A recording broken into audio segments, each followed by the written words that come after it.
Book 1. There was recently a rather serious difference of opinion between the great expert in the art of government, His Invincible Majesty King Henry VIII of England, and His Serene Highness Prince Charles of Castile. His Majesty sent to Flanders to discuss and settle the matter, along with my friend Cuthbert Transl, an excellent person who has since been appointed to Master of the Rolls, much to everyone's satisfaction. Of his learning and moral character I shall say nothing, because I am afraid of seeming prejudiced in his favor, but because they are too remarkable for me to describe adequately, and too well known to need describing at all, I have no wish but to labor the obvious. We were met at Bruges, as previously arranged, by the envoys from Castile, who were all men of great distinction. Their nominal leader was the mayor of Bruges, and a splendid fellow he was, but most of the thinking and talking was done by the Provost of Kassel, George de Thimsek. This man was a born speaker, as well as a highly trained one. He was also a legal expert, and both by temperament and by long experience, a first-rate negotiator. After one or two meetings, there were still some points on which we had failed to agree, so they said goodbye to us for a few days and set off for Brussels to consult their royal oracle. In the meantime, I went to Antwerp on business of my own. While I was there, I had several frequent visitors, but the one I liked best was a young native in Antwerp called Peter Giles. He is much respected by his own people and holds an important post in that town. That he fully deserves the promotion to the highest post of all, for I do not know which impressed me more, his intellectual or his moral qualities. Certainly he is a very fine person, as well as a very fine scholar. He is scrumptiously fair to everyone, but towards his friends he shows so much genuine kindness, loyalty, and affection, that he must be almost unique in all round his capacity for friendship. He is unusually modest, utterly sincere, and has a shrewd simplicity all his own. He is also a delightful talker, who can be witty without hurting anyone's feelings. I was longing to get back to England and see my wife and children, as I had been away for over 4 months, but my homesickness was to a large extent relieved by pleasure of his company and the charm of his conversation. One day I had been to a service at the Cathedral of Notre Dame, a magnificent building, which is always packed with people. I was just starting back to my hotel when I happened to see Peter Giles, talking to an elderly foreigner with a sunburnt face, long beard, and a cloak slung carelessly over one shoulder. From his complexion and costume, I judged him to be a sailor.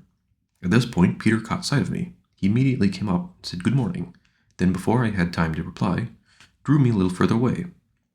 "Do you see that man over there?" he asked, indicating the one he had been talking to. "I was just bringing him along to visit you." "If he's a friend of yours," I said, "I'll be very glad to see him." "When you hear the sort of person he is," said Peter, "you'll be glad to see him anyway. For there's not a man alive today who can tell you so many stories about strange countries and their inhabitants as he can. I know what a passion you have for that kind of thing." "Then I didn't guess too far wrong," I remarked. "The moment I saw him, I thought he must be a sailor." "In that case, you made a big mistake," he replied. "I mean, he's not a sailor of the Palmyrus type. He's really more like Ulysses, or even Plato. You see, our friend Raphael, for that's his name, Raphael Nonsenso, is quite a scholar. He knows a fair amount of Latin and a tremendous amount of Greek. He's concentrated on Greek because he's mainly interested in philosophy, and he found that there's nothing more important on that subject written in Latin, apart from some bits of Seneca and Syrio. He wanted to see the world, so he left his brothers to manage his property in Portugal. That's where he comes from, and joined up with the Americano Vespucci. You know him from 4 voyages of his that everyone's reading about. While Raphael was his constant companion during the last 3, except that he didn't come back with him from the final voyage. Instead, he practically forced Amerigo to let him be one of the 24 men who were left behind in the fort, so he stayed out there to indulge his taste for travel, which was all he really cared about. He didn't mind where he eventually died, for he had 2 favorite quotations: "The unburied dead are covered by the sky," and "You can get to heaven from anywhere," an attitude which, but for the grace of God, might have led to serious trouble.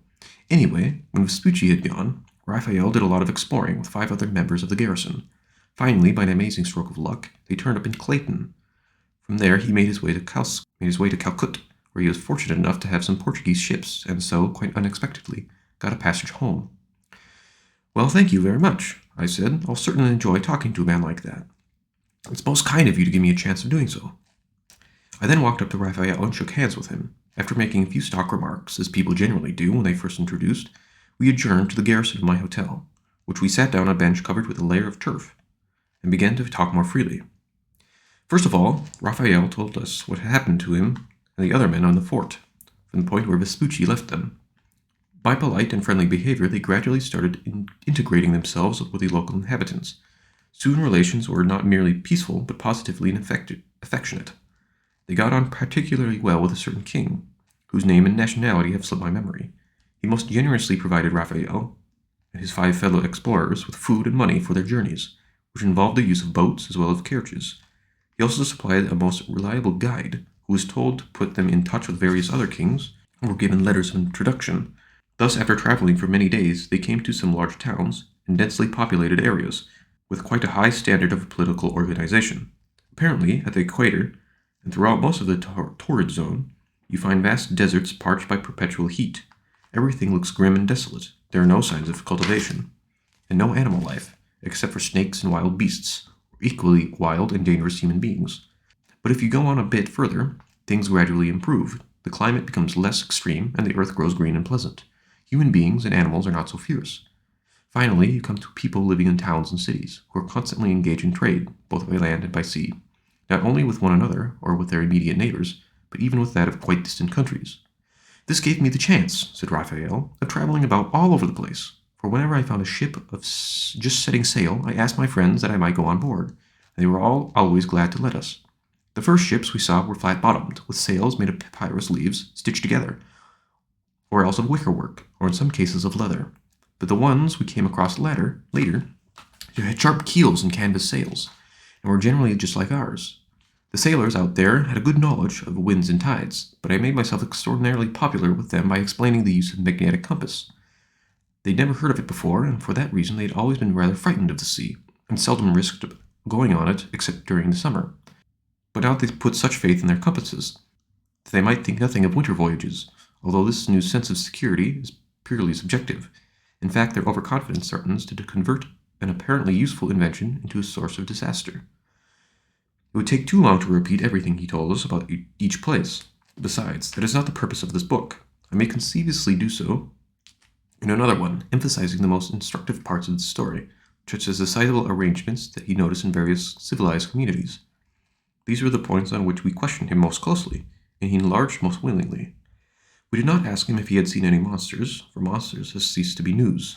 There is never any shortage of horrible creatures who prey on human beings, snatch away their food, or devour whole populations, but examples of wise social planning are not so easily to be found. Of course, we saw much to condemn in the New World, but he also discovered several regulations which suggested possible methods of reforming European society. These, I say, will have to be dealt with later. My present plan is merely to repeat what he said about the laws and customs of Utopia. I must start by recording the conversation which led up to the first mention of that republic. After shrewdly pointing out the mistakes that had been made on both sides of the globe, and there are certainly plenty of them, Raphael went on to discuss more sensible features of Old and New World legislation. He seemed to have the facts about every single country at his fingertips, as although he had spent a lifetime wherever he had stopped for a night, Peter Giles was particularly impressed.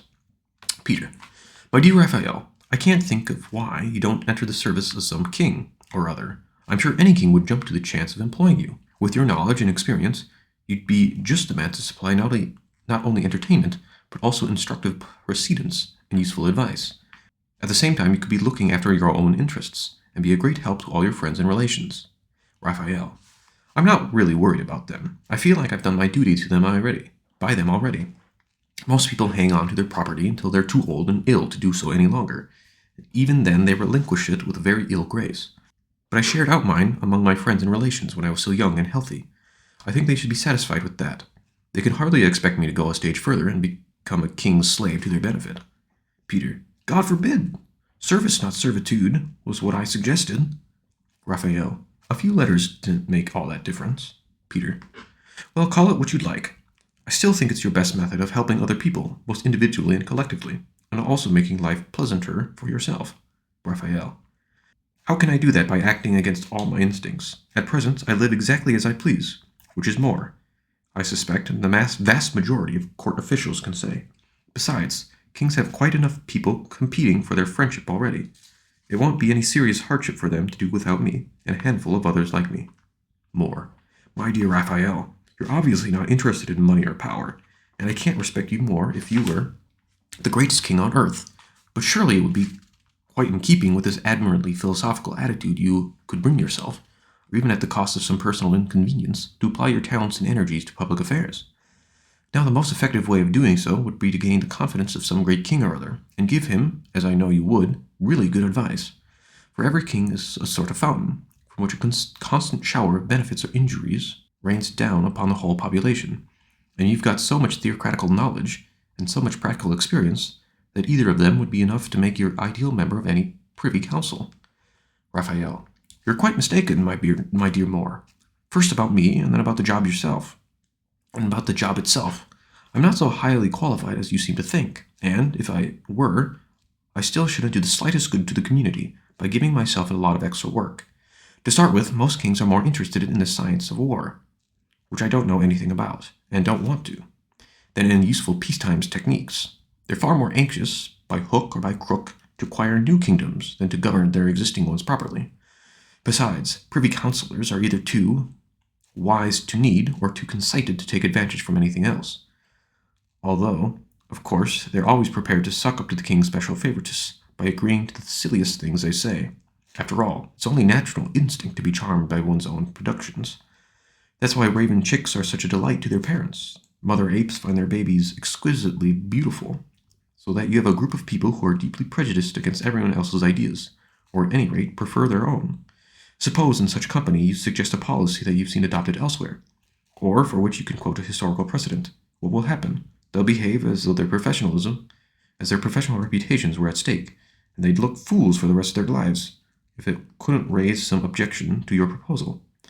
Failing all else, their last resort will be, this was good enough for our own ancestors, and who are we to question their wisdom? Then they'll settle back in their chairs with an air of having said the last word on the subject, as if it would be a major disaster for anyone to be caught being wiser than his ancestors. And yet we're quite prepared to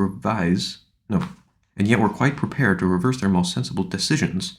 It's only the less intelligent ones that we cling to, like grim death. I've come across this curious mixture of conceit, stupidity, and stubbornness in several different places. On one occasion, I even met it in England. More. Really? Have you been to my country too, then? Raphael, certainly I have. I was there for several months, soon after that disastrous civil war which began with a revolution in the West Country and ended with a ghastly massacre of the rebels. During my stay, I received a lot of kindness from the most Reverend John Morton, the Archbishop of Canterbury. He was also a cardinal, and at the time Lord Chancellor of England. I must tell you about him, Peter, for I can't tell Moore anything else he doesn't know already. He was a person that one respected just as much for his wisdom and moral character as for his great eminence. He was of average height without a trace of a stoop, although he was fairly old. He had quite a sort of a face that inspires reverence rather than fear. He was quite easily to get on with, though always serious and undignified. Admittedly, he was rather inclined to be rude to people who asked him for jobs, but he meant no harm by it. He only did it to test their intelligence and presence of mind, for he found these qualities very congenial, so long as they were used with discretion, and considered with them the most valuable in public life. He was a polished and effective speaker, and through knowledge of the law, he also had a quite remarkable intellect and a phenomenal memory, two natural gifts which he'd further developed by training and practice. Apparently the king had great confidence in his judgment, and at the time of my visit the whole country seemed to depend on him.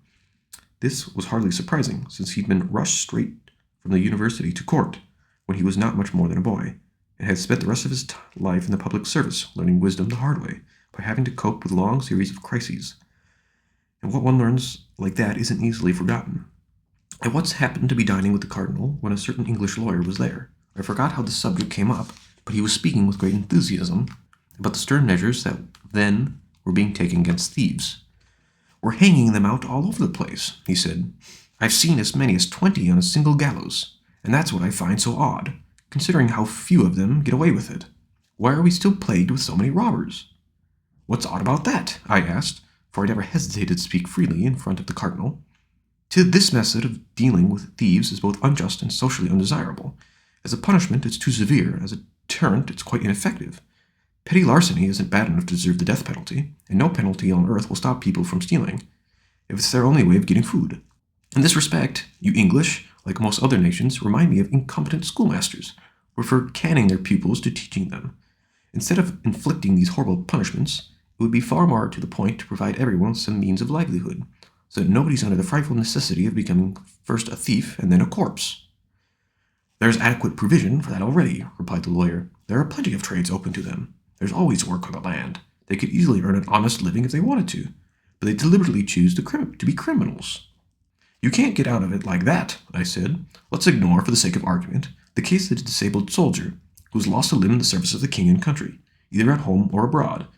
Perhaps in that battle with the Cornish rebels, or perhaps during the fighting in France, not so long ago. When he comes home, he finds he's physically incapable of practicing his former trade, and too old to learn a new one. But as I say, let's forget about him, since war is only an internment phenomenon. Let's take the type of thing that happens every day. Well, first of all, there are lots of noblemen who live like drones on the labor of other people, in other words, of their tenants, and keep bleeding them white by constantly raising their rents. For that's their only idea of practical economy. Otherwise, they'd soon be ruined by their extravagance. But not content with remaining idle themselves, they take around with them vast numbers of equally idle retainers, who have never been taught any method of earning their living. The moment their master dies, or they themselves fall ill, they're promptly given the sack. For these noblemen are far more sympathetic towards idleness than illness, and their heirs often can't afford to keep up such large establishments. Now, a sacked retainer is apt to get violently hungry if he doesn't resort to violence. For what's the alternative? He can, of course, wander around till his clothes and body are both worn out, and he's nothing less than a mass of rags and sores. But in that state, no gentleman would consent to employ him, and no farmer can risk doing so. For who can be less likely to serve a poor man faithfully, stealing away with mattock and hoe for a beggarly wage and barely adequate diet, than a man who has been brought up in a lap of luxury and is so used to swaggering about in a military uniform, looking down his nose at everyone else in the neighborhood? But that's exactly the kind of person we need to encourage, retorted the lawyer. In wartime, he forms the backbone of the army, simply because he has more spirit and self-respect than the ordinary tradesman or farmhand. You might as well say, I answered, that for purposes of war, you have to encourage theft. Well, you'll certainly never run short of thieves as long as you have people about like that. And of course, you're perfectly right. Thieves do make quite efficient soldiers. Soldiers make quite enterprising thieves. The two professions have a good deal in common. However, the trouble is not confined to England, although you've got it pretty badly. It's particularly a worldwide epidemic. France, for instance, is suffering from even more virulent form of it. There, the whole country is overrun, even in peacetime, if you can call it that, by mercenaries who have been brought in for much the same reasons as you gave for supporting idle retainers.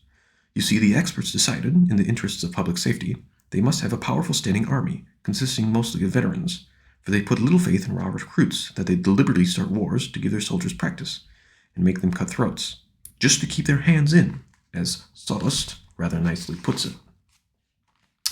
So France has learnt, by bitter experience, how dangerous it is to keep these savage pets.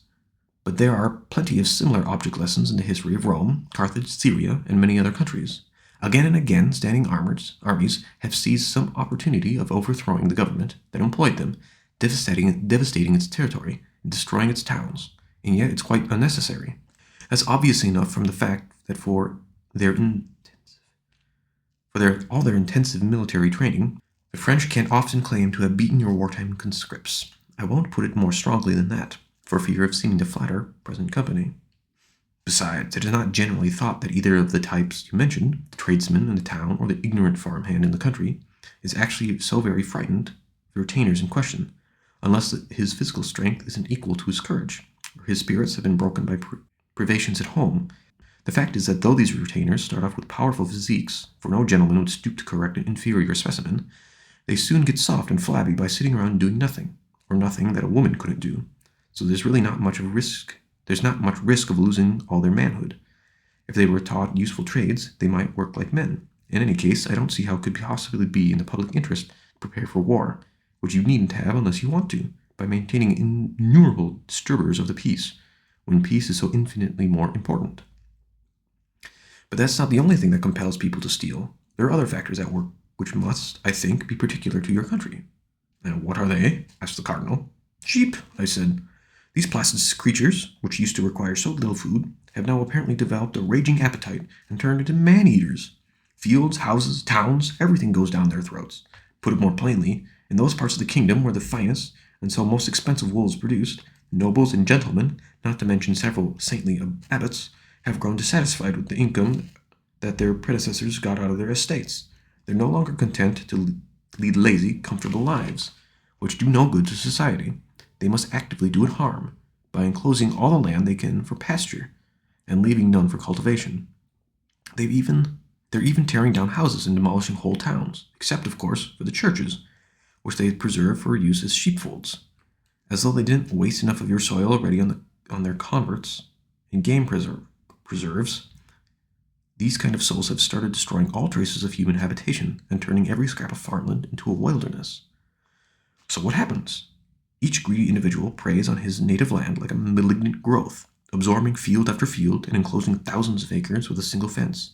Result, hundreds of farmers are evicted. They're either cheated or bullied into giving up their property, or systematically ill-treated until they're finally forced to sell.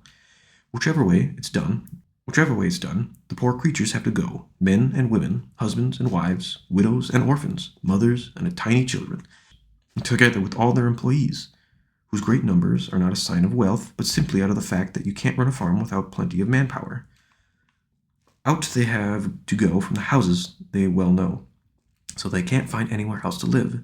Their whole stock of furniture wouldn't fetch much of a price, even if they could afford to wait for a suitable offer. But they can't, so they got very little need for it. By the time they've been wandering around for a bit, this little is all used up. And then what can they do but steal, and be very properly hanged? Of course, they can always become tramps and beggars, but even then they're liable to be arrested as vagrants and put in prison for being idle, when nobody will give them a job, however much they want one. For farm work is what they're used to, and where there's no arable land, there's no farm work to be done. After all, it only takes one shepherd or coward to graze animals over an area that would need any amount of labor to make it fit for corn production. For the same reason, corn is much dearer in many districts. The price of wool has also risen so steeply that your poorer weavers simply can't afford to buy it, which means a lot more people thrown out of work. This is partially due to an epidemic of the rot, which destroyed vast numbers of sheep just after the conversion of arable to pasture land began. It almost looked like a judgment on the landowners for their greed, except they ought to have caught it instead of the sheep. Not that prices would fall, however. Many sheep were for the sheep market has become not strictly a monopoly, for that implies only one seller. Then at least an oligopoly. I mean, it's almost entirely under the control of a few rich men, who don't need to sell unless they feel like it. They never do feel like it until they can get the price they want. This also accounts for the equally high prices of other types of livestock, especially in view of the shortage of breeders caused by the demolition of farms and the general decline of agriculture. For the rich men I'm talking about never bother to breed either sheep or cattle themselves. They merely buy scraggy specimens cheap from someone else, fatten them up on their own pastures, and resell them at a large profit. I imagine that's why full effects of the situation have not yet been felt. So far, they've only inflated prices in the areas where they sell. But if they keep transferring animals from other districts faster than they can be replaced, stocks in buying areas too will gradually be depleted. So eventually, there'll be an acute shortage everywhere. Thus, a few greedy people have converted one of England's greatest natural advantages into a natural disaster, for it's the price of high food that makes employers turn off so many of their servants, which inevitably means turning them into beggars or thieves, and theft comes easier to a man of spirit. To make matters worse, this wretched poverty is much incongruously linked with expensive tastes. Servants, tradesmen, even farm laborers, in fact all classes of society are recklessly extravagant about clothes and food.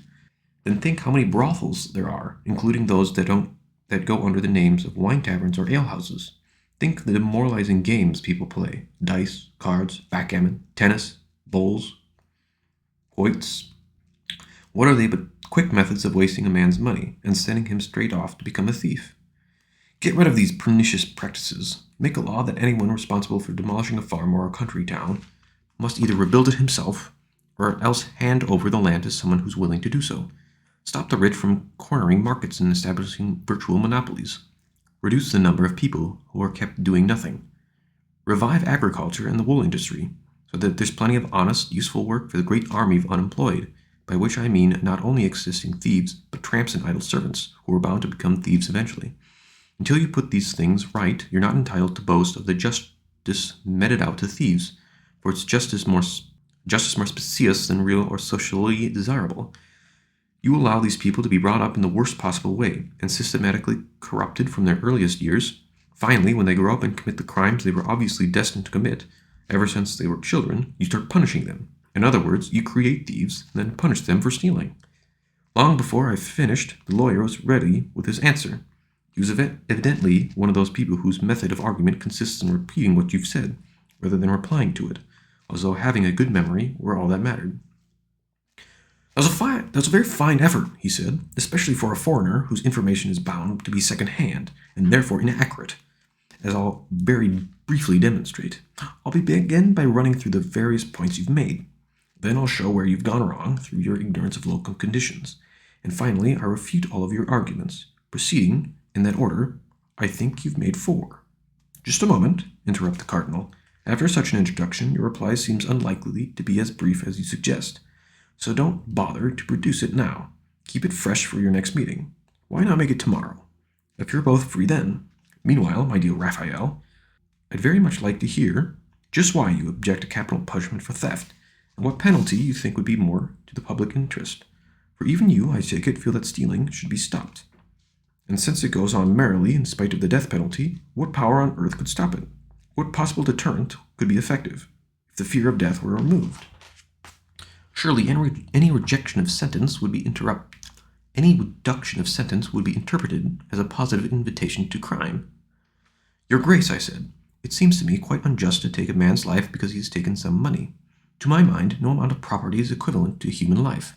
If it's argued that the punishment is not for taking the money, but for breaking the law and violating justice, isn't this conception of absolute justice absolutely unjust? One really can't approve of a regimen so dictatorial that the slightest disobedience is punishable by death, nor of a legal code based on the satiric paradox that all offenses are equal, so that there's no distinction in law between theft and murder, though in equity the two things are so completely different. God said, "Thou shalt not kill." Does the theft of a little money make it quite right for us to do so? If it's said that this commandment applies only to legal killing, what's to prevent human beings from similarly agreeing among themselves to legalize certain types of rape, adultery, or perjury? Considering that God has forbidden us to kill ourselves, can we really believe that purely human arrangements for the regulation of mutual slaughter are enough, without any divine authority, to exempt executioners from the 6th commandment? Isn't that rather like saying that this particular commandment has no more validity than human laws allow it? In which case the principle can be extended indefinitely, until in all spheres of human life beings decide just how far God's commandments may conveniently be observed. Under the law of Moses, which was harsh enough in all conscience, being designed for slaves and rebellious ones at that, thieves were not hanged, but merely fined. We can hardly suppose that the new disposition, which expresses God's fatherly kindness towards his children, allows us more scope than the old for being cruel to another. Well, those are my objectives on moral grounds. From a practical point of view, surely it's obvious that to punish thieves and murderers in precisely the same way is not only absurd, but also highly dangerous for the public.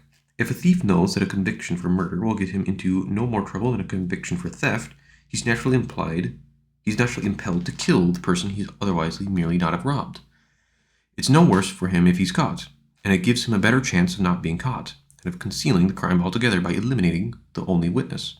So in our efforts to terrorize thieves, we're actually encouraging them to murder innocent people. Now for the usual question, what punishment would be better? I found it much harder to answer if you'd asked me what would be worse. Well, why should we doubt the value of a system which those expert administrators, the Romans, found satisfactory for so long? They, as we know, sentenced people convicted of major crimes to penal servitude for life in the mines or stone quarries. However, the best arrangement I know is one I came across while traveling through Persia, in a district generally known as Tostoria. The Tostorians form quite a large and well-organized community, which is completely autonomous except for having to pay taxes to the king of Persia, as they're a long way from the sea, practically encircled by mountains, and content to live on the produce of their own soil, which is extremely fertile. They have little contact with foreigners. They've never had any wish to increase their territory, which is secured against external aggression both by the mountains and by the protection money that they pay to the great king. This means that they're exempt from military service, so they're able to live in comfort, if not in luxury, and be happy, if not exceedingly famous or glorious, for apart from their immediate neighbors, I doubt if anyone has ever heard of them. Well, in Tolstoria, a convicted thief has to return what he's stolen to its owner. Not, in most other countries, to the king, who, according to the Tolstorians, has just about as much right to it as the thief himself. If the stolen goods are no longer in his possession, their value is deducted from his own property, the rest of which is handed over intact to the wife and the children. He himself is sentenced to hard labor, except in cases of robbery with violence. He's not put in prison or made to wear fetters, but left quite free and employed on public works. If he downs tools or goes slow, they don't slow him down still more by loading him with chains. They accelerate his movements with a whip. If he works hard, he's not treated at all badly. He has to answer a roll call every evening, and he's locked up for the night. But otherwise, apart from having to work very long hours, he has a perfectly comfortable life. The food, for instance, is quite reasonable, is provided at the public's expense, since convicts work as servants of the public. They procure for raising the money varies from place to place. In some districts, it's collected from voluntary contributions. This sounds an unreliable method, but in practice it brings in more than any other, for the people are extraordinarily kind-hearted.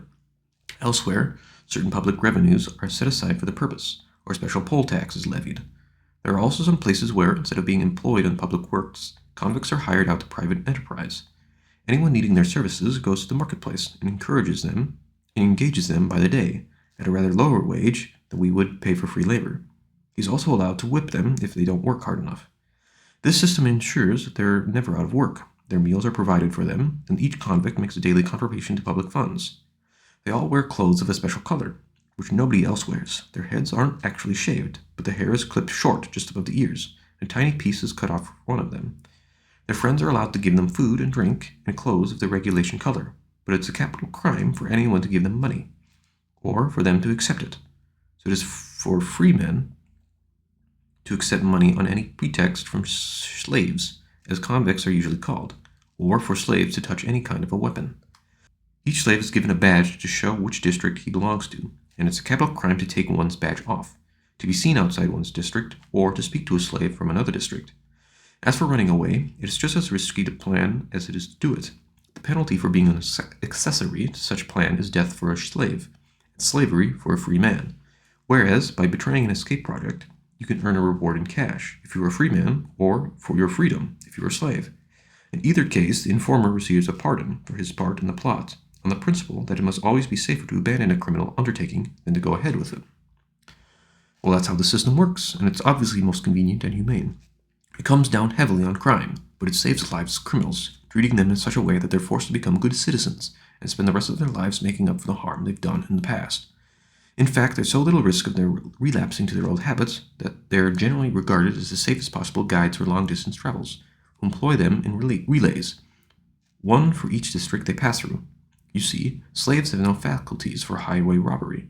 They're not allowed to carry weapons. If money is found on them, it proves that they're committed a crime. If they're caught, punishment is automatic, and they haven't the slightest hope of not being caught. For how can you make an unobtrusive getaway when your clothes are quite different from ordinary people's, unless you decamp in the nude? And even then, your ear will betray you. There's still, of course, a theoretical risk that they might start a conspiracy to overthrow the government. But how could the slaves of any one district hope to organize such a large-scale operation, without first sounding and stirring up the slaves in several other districts? And that's physically impossible. They're not even allowed to meet them, or talk to them, or say good morning to them, let alone conspire with them. Besides, can you imagine anyone cheerfully letting the other slaves of his district into a secret, which one would be so dangerous for them to keep, and so very profitable for them to betray? On the other hand, every slave has some hope of recovering his freedom, simply by doing what he's told, giving the authorities reason to believe that he'll go straight in future, since a certain number of slaves are released every year for good conduct. I then added that I didn't see why the system shouldn't be adopted in England. It would produce far better results than the so-called justice that the lawyer had praised so highly. And this, our learned friend, the lawyer, shook his head.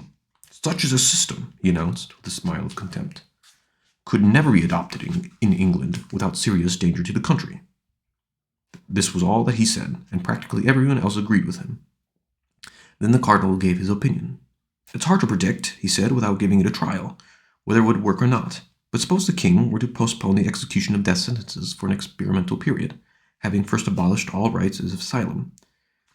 If the results were good, he'd be justified in making the arrangement permanent. If not, the original sentences could still be carried out, with quite as much benefit to society, and quite as much justice, as if they were carried out now. In the meantime, no great harm could have been done. As a matter of fact, I don't think it would be all that bad idea to treat vagrants in the same way. We're always making laws about them, but so far nothing has had the slightest effect. This, from the cardinal, was enough to make everyone wildly in favor of an idea which nobody had taken seriously when I produced it. They were particularly keen about the bit about vagrants, since that was his own contribution. Perhaps I ought to leave out the next part of the conversation, which is not wholly serious, but I don't think I shall, because it is perfectly harmless and had a certain relevance to the point of issue. Among those present was a professional diner-out, who wanted you to think that he was merely acting the fool, but played the part almost too convincingly. His efforts to raise a laugh were generally so feeble that one tended to laugh at him rather than with him, but occasionally he'd come out with something rather good, thus restoring one's faith in the proverb, if at first you don't succeed, try again. Well, somebody gave him his cue by remarking that the cardinal and I, between us, had solved the problem of thieves and vagrants. So it only remained to decide an appropriate stage action to deal with poor people who are either too old or too ill to earn their living. Just leave it to me, said this gentleman. I'll tell you exactly what to do. The fact is, I'm desperately anxious to get that sort of person out of my sight. I've suffered so often from demands for money, and that whining sing-song of theirs, form of music which has never charmed a penny out of me. What happens is this. Either I don't feel like giving them anything, or else I do, but I can't, because I haven't got anything to give. So now they're learning not to waste their energy. When they see me walking past, they just let me walk past without saying a word. They know I might as well be a priest, for all the help I'll do to them. Well, I propose a law for the compulsory enrollment of beggars in Benedictine monasteries. The males become lay brethren, that's the technical term for monks, and the females to become nuns. The cardinal smiled and jokingly agreed. So did all the others, with perfectly straight faces. The only exception was a certain friar, who apparently studied theology. Normally a grimly serious type of person, he was so delighted by the digs at priests and monks that he too started trying to be funny. Ah, but you wouldn't get rid of beggars quite so easily, he said. What are you going to do about us mendicant friars? Why, that's already taken care of, replied the wag. Don't you remember the cardinal's splendid regulation of the control of the usual employment of tramps? Everyone had glanced at the cardinal to see how he was taking it, and as he showed no signs of disapproval, the remark was greeted with applause, except by the friar. He, not very surprisingly, reacted to this cold douche of satire by losing his temper and became downright abusive. He called the man every rude name he could think of, including a son of Belial, and wound up with some fearful curses out of the Holy Scripture. At this point, the clown started clowning in real earnest. He obviously felt in his element. My dear friar, he began, you mustn't get angry. You know what it says in the Bible. Ye shall possess your souls in patience. I'm not angry, damn you, shouted the friar. Those were his very words. Or if I am, I'm every right to be. Be ye angry and sin not. That's what it says in the Psalms. The cardinal gently suggested that he should try to keep his temper. My temper, sir, he replied. There's nothing wrong with my temper. It's righteous zeal that makes me say these things. The sort of righteous zeal that inspired the saints. Hence the words of the psalmist, the zeal of thy house hath eaten me up. Or in the hymn that we sing in church, they who mocked the great Elisha, as he mounted up to Bethel, by bald-headed zeals was punished. And I dare say this filthy, sneering idiot may find the same thing happening to him. I'm sure your feelings do you great credit, said the cardinal, but I wonder if your behavior wouldn't be even more saintly, it would certainly be wiser, if you refrained from making a fool of yourself by arguing with a fool. No, sir, retorted the friar. It would not be wiser, for who could be wiser than Solomon? And Solomon says, answer a fool accordingly to his folly, which is precisely what I'm doing. I am showing him the bottomless pit he's liable to fall into if he isn't careful. In Elisha's case, it was 42 mockers against only one bald head, and yet his zeal was enough to punish them. So how much worse it's going to be for this man here, a single mocker against all the friars in Christendom, a very high proportion of whom are bald. Besides, we have a papal bull expressly forbidding anyone to mock us on pain of excommunication. Seeing that the thing would go on indefinitely, the cardinal gave the wit a sign to withdraw, and tactfully changed the subject. A few minutes later he got up and dismissed us, as he had to interview some people who had applied to him for help. Well, my dear Moore, I'm afraid I've subjected you to a very long lecture. Only you really did ask for it, and you listened to it so attentively that I felt you wouldn't want me to leave anything out. Anyway, the conversation seemed worth repeating, if only in genuine outline. If only in general outline. So to give you some idea of why these people think. You see, everything I said was treated with contempt, till it appeared that the cardinal was not against it. And then you were immediately all for it. In their efforts to flatter him, they were even prepared to applaud, and almost take seriously the suggestions made by a hanger-on of his, simply because the great man laughingly approved of them. So you can guess how much notice people would take of me, and my advice to court. More. My dear Raphael, I enjoyed every word of it. There's so much wit and wisdom in everything that you say. Besides, it all carried me back, not merely to England, but in a sense to my own boyhood. It recalled such pleasant memories of the cardinal, in whom household I was brought up. I liked you from the start, my dear Raphael, but you've no idea how much your warm tribute to his memory has increased my feeling for you. But I still can't help thinking that if you could only overcome your aversion to court life, your advice would be extremely useful to the public, which means that it's your positive duty, as a good man, to give it. You know your friend Plato says that a happy state of society will never be achieved until philosophers are kings, or kings take to studying philosophy. Well, just think how infinitely remote that happy state must remain if philosophers won't even condescend to give kings a word of advice. Raphael. Oh, philosophers aren't as bad as all that. They'd only be too glad to offer advice. In fact, many of them have done so already in their published works, if only people in power would listen to them. And that's doubtless what Plato meant. He realized that kings are too deeply infected with wrong ideas in childhood to take any philosopher's advice, unless they become philosophers themselves, as he learned by experience with Dionysius. What do you suppose would happen if I start telling a king to make sensible laws, or trying to expel the deadly germs of bad ones from his mind? I'd be promptly thrown out, or merely treated as a figure of fun. For instance, just imagine me in France, at a top-secret meeting at the cabinet.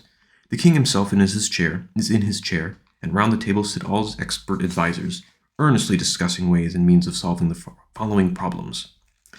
How can His Majesty keep a grip on Milan, and get Naples back into his clutches? How can he conquer Venice and complete the subjugation of Italy? How can he establish control over Flanders, Brabant, and finally the whole of Burgundy? Not to mention all the other countries that he has already invaded in all his dreams. One gentleman proposes a pact with the Venetians, to remain in force for just so long as the king shall find convenient. He should take them into his confidence, and even allow them a certain amount of the plunder. He can always demand it back later, when he has got what he wants. Another gentleman recommends the employment of German mercenaries, as a third is in favor of greasing the palms of the Swiss.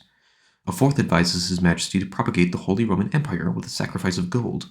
A fifth thinks it might be wise for him to improve relations with the King of Aragon, and as a peace offering, hand over the kingdom of Navarre, which doesn't belong to him anyway. Meanwhile, a sixth is proposing that the Prince of Castile should be enticed into the French camp by promises of a marriage alliance, and that some sort of his couriers should be paid a regular salary for their support. And now for the naughtiest problem of all. What's to be done about the English? Well, obviously the first step is to arrange a peace conference and conclude a solemn treaty of alliance, which means absolutely nothing. In other words, call them friends, but regard them as potential enemies. The Scotch might therefore be standing by, ready to start an invasion at a moment's notice, in case the English make the slightest move. It might also be well to offer secret encouragement, under the terms of the treaty it can't be done openly, to some exiled English noblemen, with pretensions to the throne. This would give His Majesty an extra hold over the King of England, whom he otherwise wouldn't trust an inch. At this point, while all these mighty forces are being set in motion, all those worthy gentlemen are producing rival plans of campaign. Up gets little Raphael and proposes a complete reversal of policy. I advise the king to forget about Italy and stay at home. I tell him that France is already almost too big for one man to govern properly, so he really needn't worry about acquiring extra territory. I then refer to an incident in the history of Nolandia, a country just southeast of Utopia. On the strength of some ancient marriage, the king of Nolandia thought he had a hereditary claim to another kingdom, so his people started a war to get it for him. Eventually they won, only to find that the kingdom in question was quite as much trouble to keep as it had been to acquire. There were constant threats of internal rebellion and external aggression. They were always having to fight either with their new subjects or against them. They never got a chance to demobilize, and in the meantime they were being ruined. All their money was going out of the country, and men were losing their lives to pay for someone else's petty ambition. Conditions at home were no safer than they'd been during the war, which had lowered moral standards by encouraging people to kill and steal. There were no respect whatever for the law, because the king's attention was divided between two kingdoms, so that he couldn't concentrate properly on either. Seeing this hopeless situation would continue, indefinitely, if they didn't do something about it, the Nolandians finally decided on a course of action, which was to ask the king, quite politely, which kingdom he wanted to keep. You can't keep them both, they explained, because there are too many of us to be governed by half a king. Why, even if we were a lot of mules, it would be a full-time job looking after us.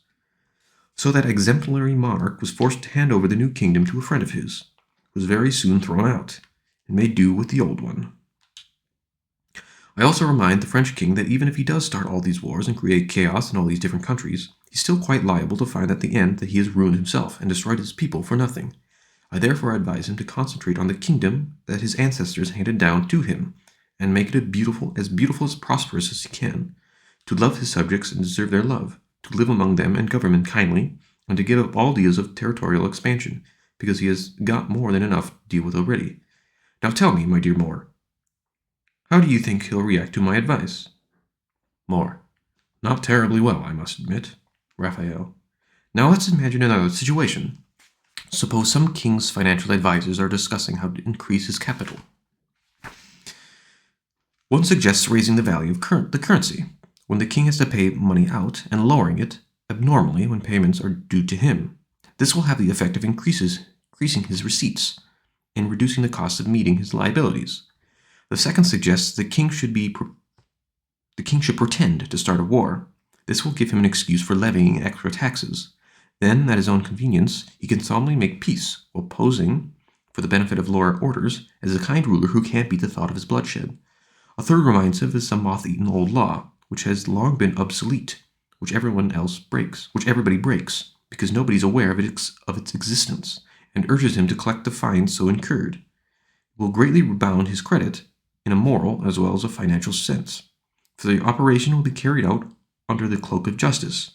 A fourth advises him to introduce legislation imposing heavy fines for certain offenses, preferably of those most anti-sociable type.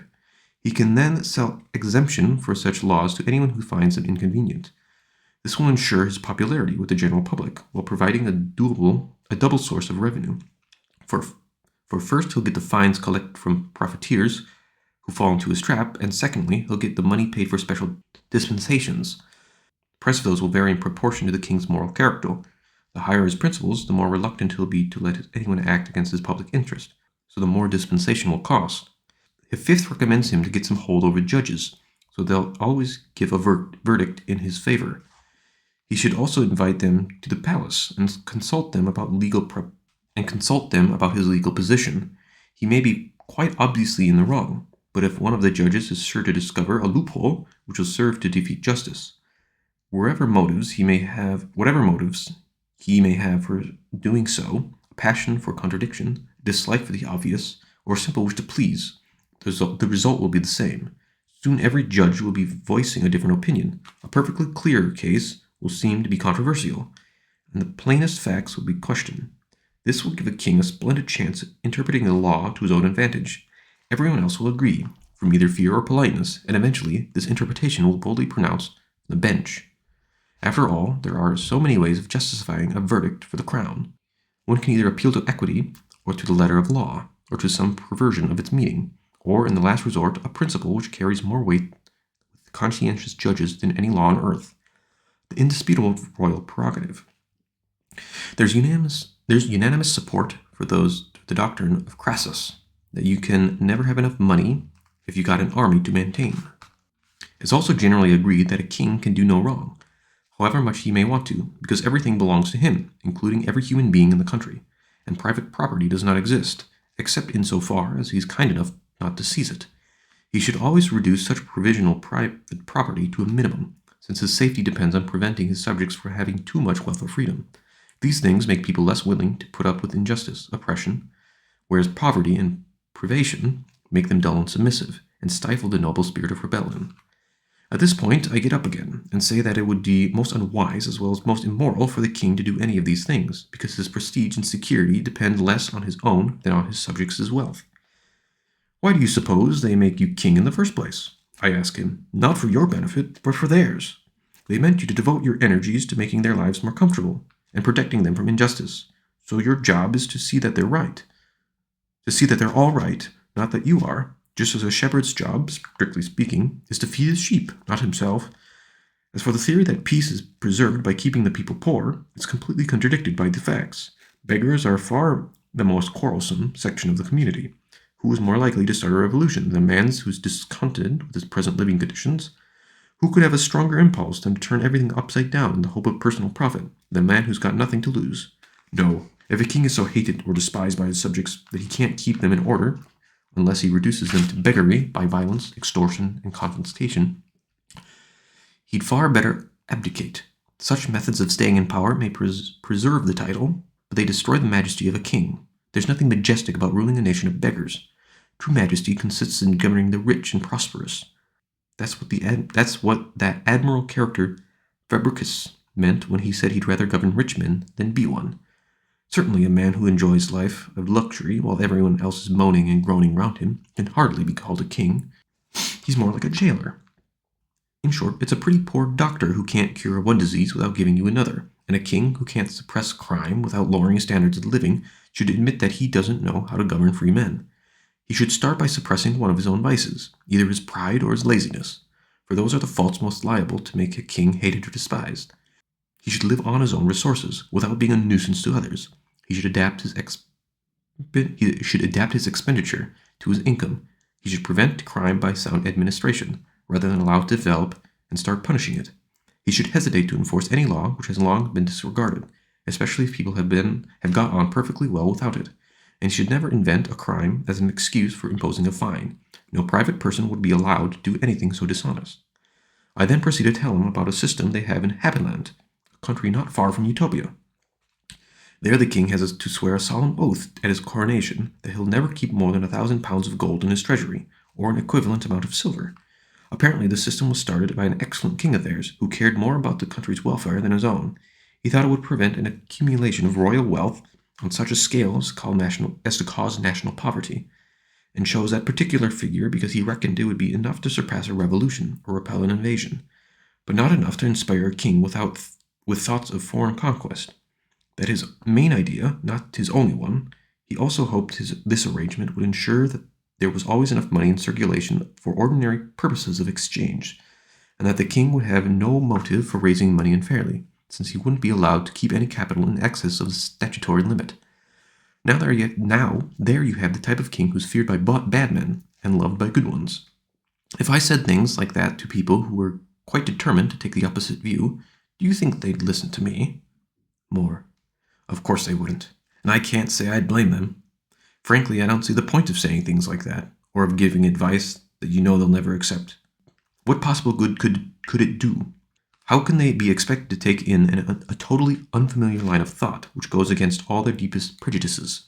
That sort of thing is quite fun in a friendly conversation, but at a cabinet meeting, where major discussions of policy have to be made, such philosophizing would be completely out of place.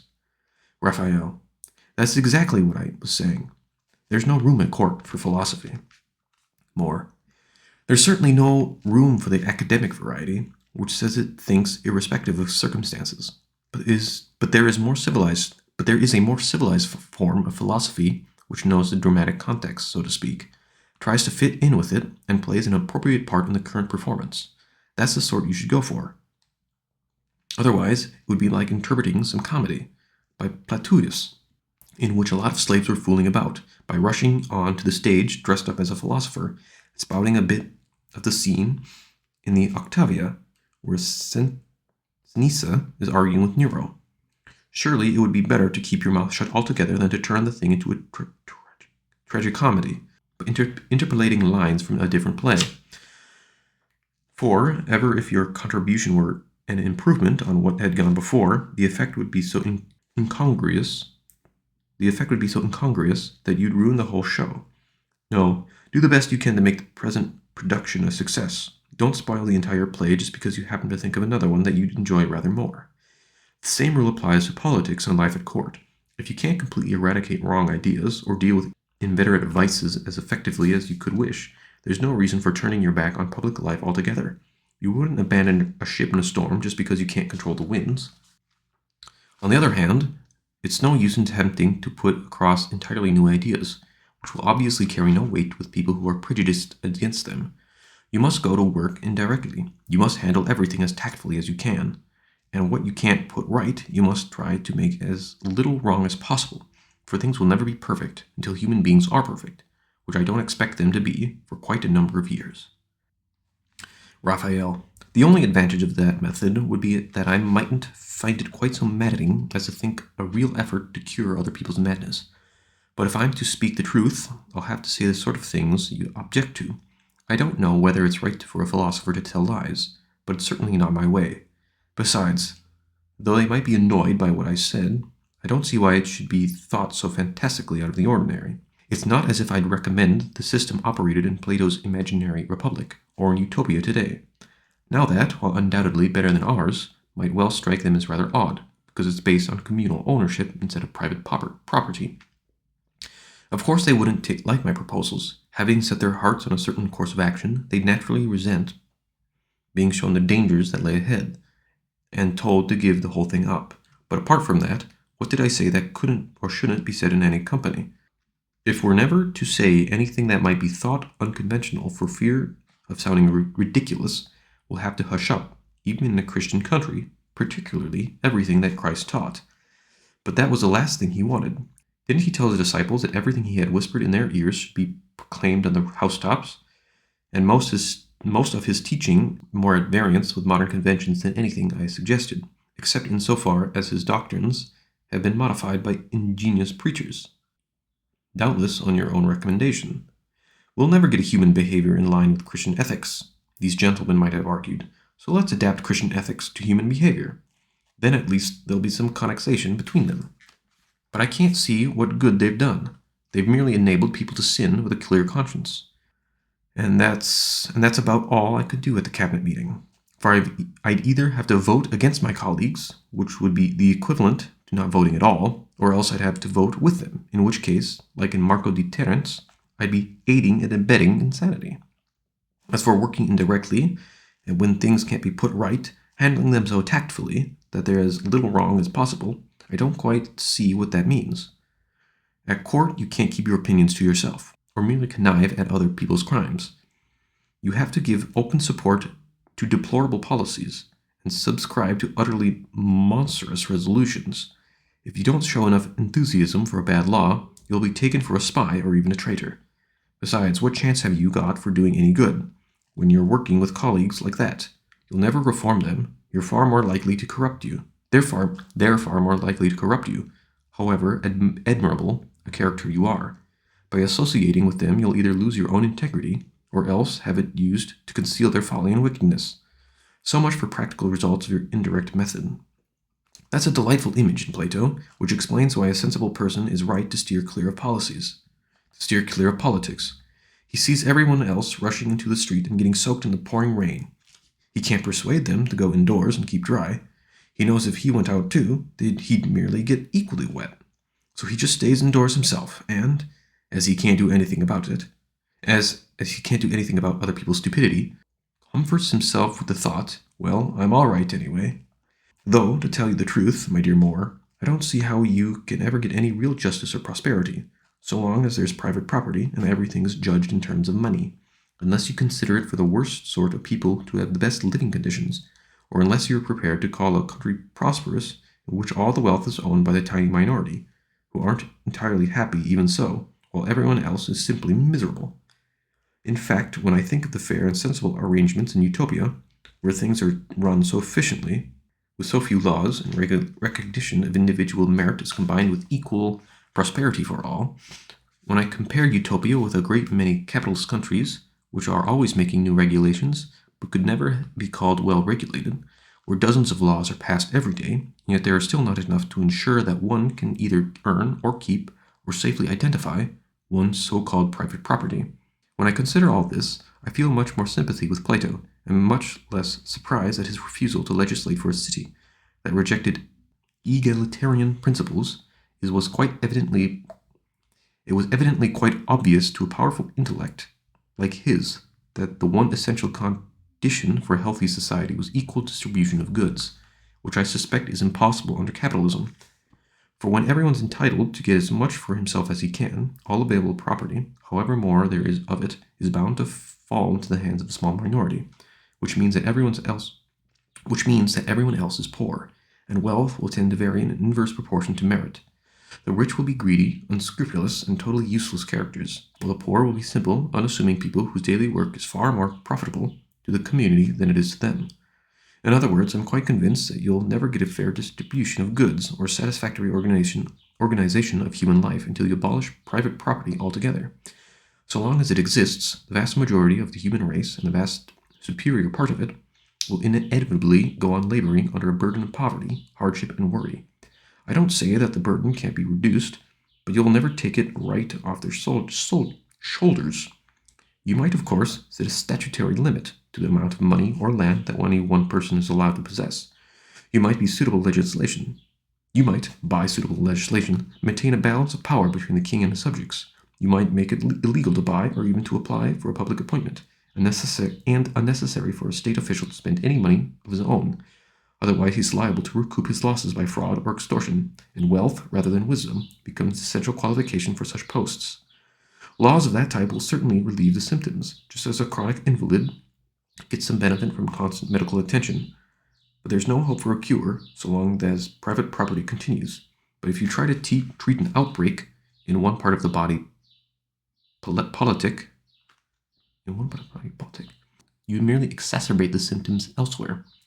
What's missing for some people is poison for others, because you can never pay Paul without robbing Peter. More. I disagree. I don't believe you'd ever have a reasonable standard of living under a communist system. There'd always tend to be shortages, because nobody would work hard enough in the absence of a profit motive, and everyone would become lazy, rely on everyone else to do the work for them. Then, when things really got short, the inevitable result would be a series of murders and riots, since nobody would have any legal method of protecting the products of his own labor, especially as there wouldn't be any respect for authority. Or I don't see how there could be in a classless society. Raphael. You're bound to take that view, for you simply can't imagine what it would be like, not accurately, for any rate. But if you'd been with me in Utopia, and seen it for all yourself, as I did, I lived there for more than 5 years, and the only reason why I ever left was that I wanted to tell people about the New World. You'd be the first to admit that you've never seen a country so well organized. Peter. I must say I find it hard to believe that things are so much better organized in the New World than in the Old. I should think that we're just as intelligent as they are, and that our civilization is older. It therefore embodies the fruits of long experience, by which I mean the schemes that we've worked out for making life more comfortable, not to mention several chance discoveries, which could never have been achieved by deliberate planning. Raphael. You'd be more qualified to judge the age of their civilization if you read their history books. If they are to be trusted, there would be towns in the New World before human life had even begun in the Old. As for what you say about intelligence and chance discoveries, there's no reason to suppose we have a monopoly of either. We may or may not be more intelligent than they are, but I'm quite sure that they leave us far behind in their capacity for concentration, and hard work. According to their records, they'd had no contact whatsoever with transequatorials, as they call us, until we landed there, except on one occasion 1,200 years ago, when a ship was driven off its course into a storm and wrecked on the coast of Utopia. A few survivors managed to swim ashore, including some Romans and Egyptians, who settled there for good. Now this will give you some idea what good use they make of their opportunities. There isn't a single useful technique practiced anywhere in the Roman Empire that they didn't either learn from the survivors or else work out for themselves. Once they'd been given their first clue, they got all that from just one contact with our hemisphere. But if, by any similar accident, a utopian has ever found his way over here, we've completely forgotten about it, as I dare say people will soon forget that I was ever here. On the strength of our first meeting, they immediately adopted all the best ideas that Europe has produced, but I doubt we'd be quite so quick to take over any of their arrangements, which are better than ours. And that's the main reason, I think, why, although they've got no more intelligence or natural resources than we have, they're so much ahead of us politically and economically. More. In that case, my dear Raphael, for goodness sake, tell us more about the island in question. Don't try to be too concise. Give us a detailed account of it from every point of view: geographical, sociological, political, legal. In fact, tell us everything you know that we'd like to know, which means everything we don't already know. Raphael. There's nothing I'd enjoy more, for it's quite all fresh in my memory. But it'll take some time, you understand. More. All right, let's go to lunch straight away. Then we'll have the whole afternoon at our disposal. Raphael. Let's do just that. So we went indoors and had lunch. After the meal, we returned to the same spot, sat down on the same bench, and told the servants we were not to be disturbed. Then Peter Giles and I had Raphael to keep his promise. Seeing that we really meant it, he took a few moments to collect his thoughts, and then began as follows.